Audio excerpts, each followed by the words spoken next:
Number 1. Grow and save seeds.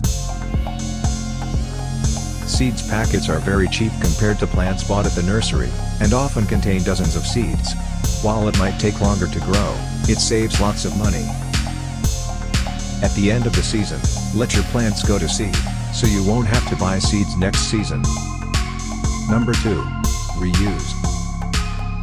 Pots and garden beds can get quite expensive, but if you reuse jars, boxes, and containers, it can also save money. Plus, it's also better for the environment too. Number 3. Regrow. By regrowing cuttings, bulbs, or stems, you can get free produce or plants, without having to buy anything.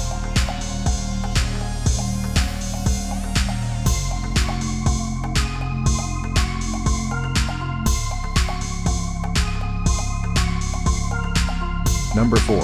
Grow organically.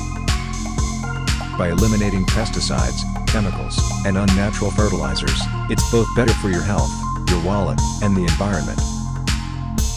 Number 5. Use rainwater. Collecting rainwater might not be that reliable, but it can save on 1 to 2 waterings, and the water bill,